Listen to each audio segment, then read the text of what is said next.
இன்றைக்கு நாம் தியானிக்க இருக்கிற வசனம் சங்கீதம் 121 அதிகாரம் 2வது வசனம். வானத்தையும் பூமியும் உண்டாக்கின கர்த்தரிடத்திலிருந்து எனக்கு ஒத்தாசை வரும். இன்னைக்கு கர்த்தர் நம்மோடு இடைப்படுகிறார். நமக்கு ஒத்தாசை எங்கேருந்து வரும்? இந்த வானத்தையும் பூமியும் உண்டாக்கின கர்த்தரிடத்திலிருந்து தான் நமக்கு ஒத்தாசை என்றால் உதவி வரும். ஏன்னா எனக்கு ஒத்தாசை வரும் பர்வதங்களுக்கு நேராக என் கண்களை ஏறெடுக்கிறேனே சங்கீதக்காரன் சொல்லுகிறத பார்க்குறோம். ஒத்தாசை சியோன் பர்வதத்தில் இருக்கிற நம் தேவனிடத்தில் இருந்து தான் நம் கண்களை ஏறெடுக்கும் போது அவரிடத்திலிருந்து நமக்கு அந்த உதவி ஒத்தாசை வரும். ஏசாயா 41 அதிகாரம் 13வது வசனத்தில் பார்க்குறோம். உன் தேவனாகிய கர்த்தராகிய நான் உன் வலது கையை பிடித்து பயப்படாதே. கர்த்தர் இன்னைக்கு நம்முடைய வலது கரத்தை பிடிக்கிறாருன்னா நம்ம பயப்படுவோ திகையவோ தேவையில்லை. கர்த்தர் நமக்கு துணை நிற்கிறேன்னு சொல்கிறார் இல்லையா? அவரே நமக்கு துணையாக இருக்கிறார். அதனால் நம்ம எதற்கும் பயப்பட வேண்டியதில்லை. அவர் தான் நமக்கு சகாயர். சங்கீதம் 124:8 பார்க்குறோம். நம்முடைய சகாயம் வானத்தையும் பூமியும் உண்டாக்கின கர்த்தருடைய நாமத்தில் இருக்க. அந்த சகாயம், அந்த உதவி எங்கே இருக்குன்னா அவருடைய நாமத்திலே நாம் எதை கேட்டாலும் பெற்றுக்கொள்வோம் இல்லையா?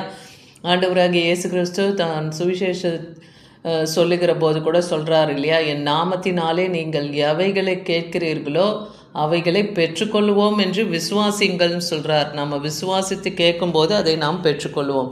எபிரேயர் 13 அதிகாரம் 5-6 வசனங்களை நீங்கள் பார்க்கும்போது அதனாலே தைரியம் கொண்டுன்னா எதனாலன்னு பார்க்கும்போது நீங்கள் பண ஆசை இல்லாதவங்களா, உங்களுக்கு இருக்கிறவைகள் போதும் என்ற எண்ணம் நமக்குள்ளே போதும் என்ற எண்ணங்கள் நமக்குள்ளே இருக்கும்போது நான் உன்னை விட்டு விலகுவதும் இல்லை உன்னை கைவிடுவதும் இல்லை என்று சொல்லுகிறாரே.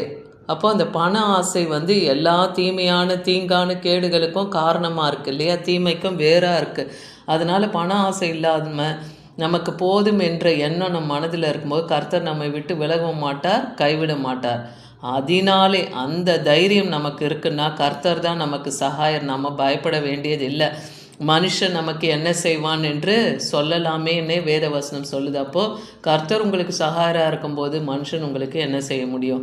ஏசாயா 40 அதிகாரம் 28-29 வசனத்தில் பூமியின் கடையாந்திரங்களை சிருஷ்டித்த கர்த்தராகிய அனாதி தேவன் அவர் சோர்ந்து போவதும் இல்லை இலைப்படைவதும் இல்லை என்று நீ அறியாயோன்னே வேதவசனம் சொல்லுகிறத பார்க்குறோம். அதனால் அவருடைய புத்தியெல்லாம் ஆராய்ந்து முடியாது. சோர்ந்து போகிறவனுக்கு அவர் பலத்தை தராரு, சத்துவம் இல்லாதவனுக்கு அவர் சத்துவத்தை பெருக பண்ணுகிற தேவனாக இருக்கிறார். இன்றைக்கி உங்கள் வாழ்க்கையில் என்னென்ன பலவீனங்கள் சத்துவங்கள் குறைந்து இருக்கிறதோ தேவனிடத்தில் கேட்கும்போது அது நமக்கு பரிபூர்ணமாக கொடுப்பார். என்ன கேளுங்கள் அப்பொழுது உங்களுக்கு கொடுக்கப்படும், தட்டுங்கள் அப்பொழுது உங்களுக்கு திறக்கப்படும் சொல்கிறார். கர்த்தரை தேடுங்க அப்போ அவரை கண்டடைய முடியும். அப்போ எல்லாம் வல்ல தேவனை நாம் காண முடியும். அவர் நம்மை காண்கிற தேவன், விசாரிக்கிற தேவன். நம் ஜப விண்ணப்பங்களுக்கு அவர் செவி கொடுத்து பதில் தருகிறவராக இருக்கிறார். சங்கீதம் 146 அதிகாரம் 5-6 வசனத்தில் யாக்கோபின் தேவனே தன் துணையாக கொண்டிருந்து, அப்போ யாக்கோபின் தேவனே நீங்கள் துணையாக கொண்டு இருக்கீங்கன்னா கர்த்தர் மேலே உங்கள் நம்பிக்கை வைங்க. அப்போ நீங்கள் பாக்கியவதியாக இருக்க முடியும். ஏன்னா வானத்தையும் பூமியும் சமுத்திரத்தையும் அவைகள் உள்ள யாவையும் உண்டாக்கினவர் என்றென்றைக்கும் உண்மையுள்ள தேவனாக இருக்கிறார்னே வேதவசனம் சொல்லுகிறத பார்க்குறோம். ஏன்னா சகலத்தையும் படைத்தாள்கிற சர்வ சிருஷ்டிகர், சர்வத்துக்கும் அவர் தான் எஜமானாக இருக்கிறார், சகலத்துக்கும் அவர் தான் பிழை போட்டுகிறவராக இருக்கிறார். அதனால் தேவன் நம்ம அடைக்கலமும் பலனுமாக இருக்கிறார். ஆபத்து காலத்திலே நமக்கு அனுகூலமான துணைமானவர் என்றே சங்கீதக்காரன் சொல்லுகிறத பார்க்குறோம். சங்கீதம் 46:1. சங்கீதம் 115 அதிகாரம் 15வது வசனத்துலேயும் பாருங்கள். வானத்தையும் பூமியும் படைத்த கர்த்தராலே நீங்கள் ஆசீர்வதிக்கப்பட்டவர்கள் என்றே வேதவசனம் சொல்லுது. அப்போ படைத்தவராலே நாம் ஆசீர்வதிக்கப்பட்டிருக்கிறதுனால எதை குறித்து நாம் பயப்பட தேவையில்லை. எரேமியா 20 அதிகாரம் 11வது வசனம், கர்த்தரோ பயங்கரமான பராக்கிரமசாலியாக என்னோடு இருக்கிறாருன்னு எரேமியா சொல்கிறாரு. எரேமியா அந்த ஜனங்களுக்கும் அந்த ராஜாவுக்கும் கர்த்தருடைய வார்த்தையை கொடுத்து அவங்களை எச்சரிக்கும் போது அவங்க அவருக்கு எதிராக எழும்புறாங்க. அப்போ அவர் என்ன சொல்கிறார்? பயங்கரமான பராக்கிரமசாலியான கர்த்தர் என்னோடு இருக்கிறாருன்னு சொல்லி தேவனை அவர் மகிமைப்படுத்துகிறார். என்னை துன்பப்படுத்துகிறவர்கள் மேற்கொள்ளாமல் இடறுவார்கள்னே அவர் சொல்கிறத பார்க்குறோம்.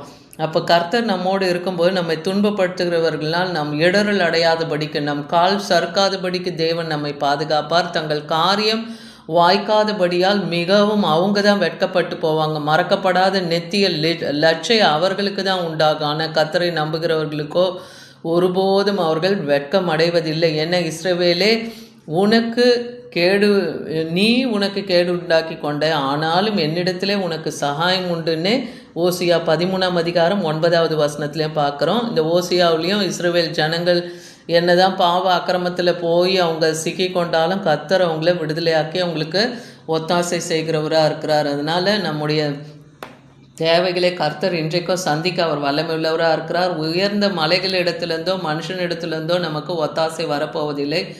ஏன்னா தேவனிடத்துலேருந்து தான் நேரடியாக நமக்கு உதவி வருகிறது. அதனால் வானத்தையும் பூமியும் படைத்த கர்த்தராலே நமக்கு அவர் உதவ வல்லமுள்ள தேவனாக இருக்கிறார். நம்முடைய பலத்தினாலும் அல்ல, பராக்கிரமத்தினாலும் அல்ல, தேவ ஆவியினாலே எல்லாம் ஆகும் என்றே வேத வசனம் சொல்லுகிறதையும் பார்க்குறோம். அதனால் இஸ்ரவேலை காக்கிற தேவன் அவர் உறங்குவதும் இல்லை, தூங்குவதும் இல்லை, நம்மை காக்கிற தேவன். அதனால் அவர் இரவும் பகலும் அவருடைய பிள்ளைகள் மேலே அவர் நோக்கமாக இருக்கிறார். அவருடைய கண்கள் இந்த பூமியிலே உலாவி கொண்டு இருக்கிறது அவர் பிள்ளைகளே அவர் பார்த்து கொண்டே இருக்கிறார். அதனால் நாம் ஒன்றைக்கும் கவலைப்படாமல் நமக்கு ஒத்தாசை வானத்தையும் பூமியும் உண்டாக்கின கர்த்தரிடத்திலிருந்து வரும் என்பதை நாம் விசுவாசித்து அவரை நோக்கி பார்க்கும்போது அவரே நமக்கு சகாயர், அவரே நமக்கு அரணும் கோட்டையுமாக இருப்பார். ஆமேன்.